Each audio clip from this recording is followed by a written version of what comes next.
नमस्कार, मैं हूं Iqbal Parvez. India news desk में आपका स्वागत है। साथियों, चीन का अतिक्रमण जारी है और भारत में वो दिन ब दिन घुसता जा रहा है। पहले लद्दाख की तस्वीरें सामने आई थी और कहा जा रहा था, राहुल गांधी ने आरोप लगाया था कि कितने बहुत सारी ज़मीनों पर चीन का कब्जा हो चुका है। अभी जो लेटेस्ट तस्वीर आई है, सैटेलाइट की तस्वीर, वो ये साफ दर्शा रही हैं कि इस बार अरुणाचल प्रदेश में अंदर घुस आया है चीन। और न सिर्फ अंदर घुस आया है बल्कि वहाँ पर एक गाँव भी बसा दिया है जिसमें 101 घर की पुष्टि हुई है। जो सैटेलाइट तस्वीरें जो सामने आई है, हम आपको आगे तस्वीरें दिखाएंगे 2019 की और 2020 की, कि 2019 में वहाँ पर कुछ नहीं था, लेकिन 2020 में अब वहाँ पर गांव देखे जा सकते हैं, वहाँ पर मकानात यानी घर देखे जा सकते हैं। जाहिर सी बात है, लेकिन भारतीय जनता पार्टी खामोश है। हमारे 56 इंच का सीना रखने वाले प्रधानमंत्री नरेंद्र मोदी खामोश हैं। वैसे तो उन्होंने पहले ही कह दिया था कि हमारी ज़मीन पर ना कोई घुसा है ना कोई घुसेगा, हमारी किसी भी पोस्ट पर चीन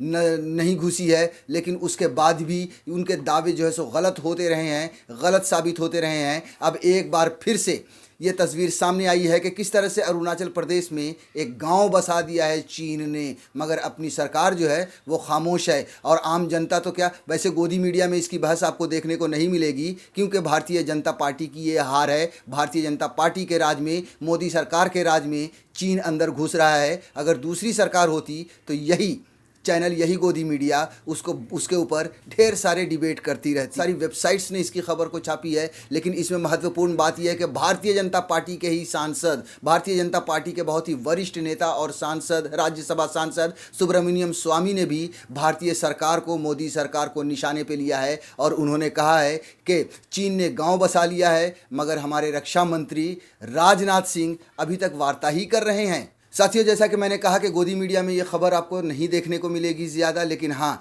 वेबसाइट्स वगैरह पे ये खबर छपी है या फिर वो उन चैनल पे आपको ये खबर थोड़ी बहुत दिखेंगी जिन्होंने सरकार की नीतियों के ख़िलाफ़ आवाज़ उठाई है, सरकार के ख़िलाफ़ आवाज़ उठाते रहे हैं। एनडीटीवी की वेबसाइट से हम आपको के हवाले से आपको खबर बता दें कि चीन के अरुणाचल प्रदेश में, जो हेडलाइन है उसमें लिखा है कि चीन के अरुणाचल प्रदेश में बनाया है एक नया गाँव, सैटेलाइट तस्वीर आई सामने। चीन के साथ पूर्वी लद्दाख में चल रहे सीमा विवाद के बीच अरुणाचल प्रदेश में एक नई चिंता उभरती दिखाई दे रही है।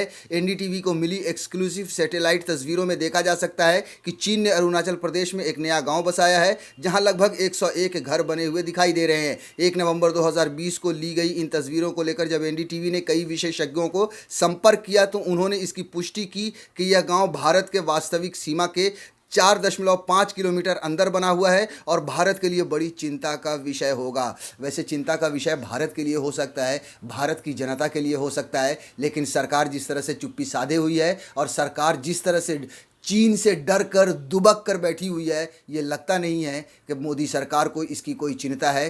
और जिस तरह से देश पीछे जा रहा है, जिस तरह से देश गर्क हुआ पड़ा हुआ है, उससे ये कहीं भी लगता नहीं है कि भारतीय जनता पार्टी को इस देश की चिंता है, मोदी सरकार को इस देश की चिंता है। आगे जो लिखा है वो ये है कि यह गाँव ऊपरी सुबनसिरी ज़िले के त्यासी चू नदी के किनारे पर मौजूद है। ये वो इलाका है जहां पर दोनों देश के बीच लंबे समय से विवाद चल रहा है और इसे सशस्त्र लड़ाई वाली जगह के तौर पर चिन्हित किया गया है। यह गांव हिमालय के पूर्वी रेंज में तब बनाया गया है जब इसके कुछ वक्त पहले ही दोनों देशों की सेनाओं के बीच जून में दशकों बाद गलवान घाटी में एक हिंसक झड़प हुई थी, जिसमें भारत के 20 जवान शहीद हो गए थे। हालांकि चीन ने आधिकारिक रूप से कभी नहीं बताया कि उसके कितने जवानों को नुकसान पहुंचाया था। पूर्वी लद्दाख का यह विवाद अभी तक कई राउंड की बातचीत के बाद भी नहीं सुलझ पाया है और दोनों देशों के जवान दुर्गम इलाकों में भयंकर जानलेवा ठंड के बीच सीमा पर तैयार हैं। जी हाँ, जून में पिछले साल आप सब जानते हैं कि 20 जवान शहीद हुए थे। चीनी सैनिकों ने मार मार कर उन्हें शहीद कर दिया था। हालांकि भारतीय सरकार ने यह दावा किया था कि हमने भी बहुतों को मारा है, लेकिन उसकी कभी कोई पुष्टि नहीं हुई। आगे लिखते हैं कि सबसे नई इमेज 1 नवंबर 2020 की है। आप तस्वीर पे देखिए, हम जो स्क्रीन पे लगा रहे हैं कि 1 नवंबर 2020 की है। 26 अगस्त 2019 की तस्वीर को देखें तो यहाँ पर कोई निर्माण नहीं दिखता है, तो इसका मतलब है कि यह निर्माण पिछले 1 साल में किया गया है। जहाँ पिछले 1 साल के अंदर ये गांव बसाया गया है। ये गांव चीन के द्वारा बनाया गया है, भारत की ज़मीन पर चीन ने एक तरह से कब्जा किया है और एक गांव बसा दिया है। मगर हमारी डरपोक सरकार, मोदी सरकार का 56 इंच का सीना चीन के सामने ज़ीरो बना पड़ा हुआ है। एनडीटीवी ने ये तस्वीरें विदेश मंत्रालय को भेजी थी। एनडीटीवी ने जो अपनी खबर छापी है, हम थोड़ा सा उसके बारे में हम आपको विस्तार से बता रहे हैं कि एनडीटीवी ने ये तस्वीरें विदेश मंत्रालय को भी भेजी थी और डिटेल में सवाल पूछे थे, जिन पर मंत्रालय ने इन्हें सीधे तौर पर खारिज नहीं किया और जवाब में कहा कि हमें चीन की ओर से भारत की सीमाई इलाकों में निर्माण गतिविधियाँ तेज़ करने की खबरें मिलती हैं। चीन ने पिछले कुछ सालों में निर्माण गतिविधियाँ शुरू की हैं। सरकार का कहना है कि वो सीमा पर अपने इंफ्रास्ट्रक्चर को लगातार बेहतर करने को लेकर प्रतिबद्ध है। उसने कहा, हमारी सरकार ने रोड, पुल वगैरह सहित कई दूसरे इंफ्रास्ट्रक्चर बनाने शुरू किए हैं, जिसमें हमें सीमा पर स्थानीय जनता से ज़रूरी कनेक्टिविटी स्थापित करने में मदद मिली है।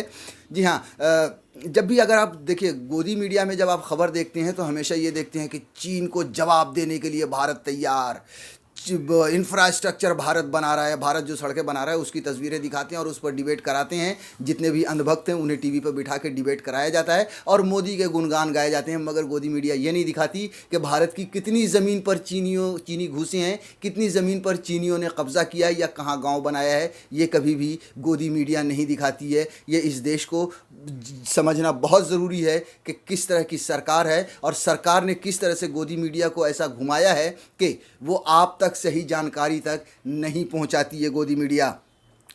पिछले साल अक्टूबर में चीन के विदेश मंत्रालय ने कहा था, कुछ वक्त से भारतीय पक्ष सीमा पर इंफ्रास्ट्रक्चर और सैन्य गतिविधियां बढ़ा रहा है और दोनों पक्षों के बीच तनाव की यही वजह है। हालांकि इस गांव के आसपास चीनी इलाके में तो भारत की ओर से कोई निर्माण नहीं किया गया है।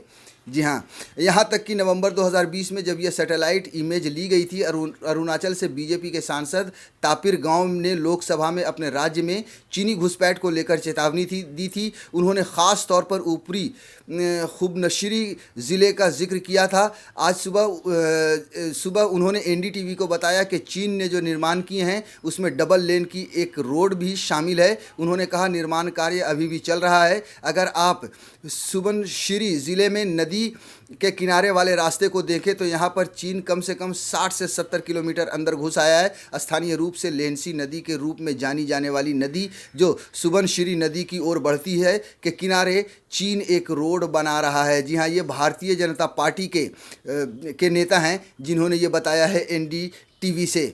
साथियों, ये जो हमने आपको बताया जो डिटेल, ये भारतीय जनता पार्टी के सांसद ने ये बात की है, एनडीटीवी से बताया कि कितना किलोमीटर अंदर घुसा है। लेकिन जब भी बात सरकार से होती है तो सरकार, हम कूटनीति स्तर पे बात कर रहे हैं। सोचिए, अगर ये मामला पाकिस्तान के साथ होता, बांग्लादेश के साथ होता तो प्रधानमंत्री नरेंद्र मोदी अपना 56 इंच का सीना दिखाने के लिए तैयार होते। इसलिए नहीं कि पाकिस्तान उनका दुश्मन है या कुछ और है, इसलिए कि पाकिस्तान में मुसलमान रहते हैं और हिंदू मुसलमान और पाकिस्तान करके नरेंद्र मोदी को वोट मिलते हैं। यहाँ पर सोचिए कि चीन इतना अंदर घुस आया है, जो भारतीय जनता पार्टी के नेता खुद बता रहे हैं। उसके बावजूद ये क्या कूटनीति स्तर पर बात कर रहे हैं।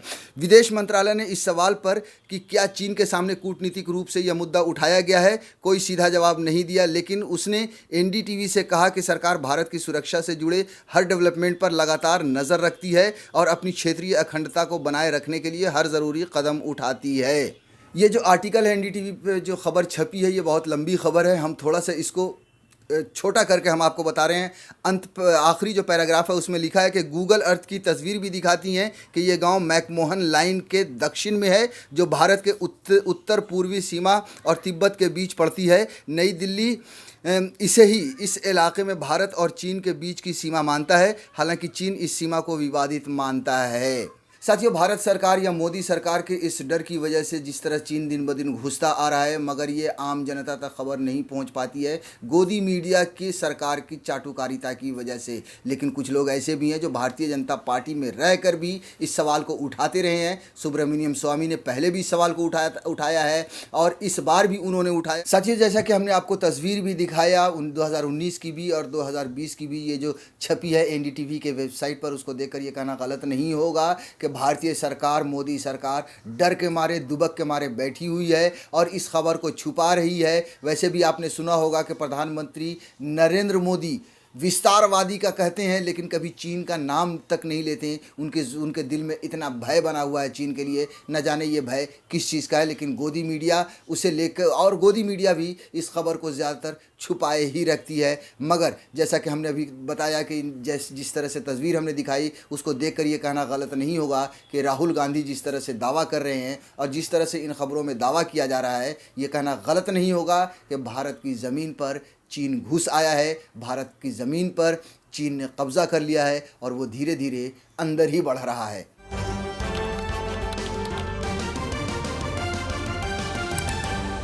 आपकी आवाज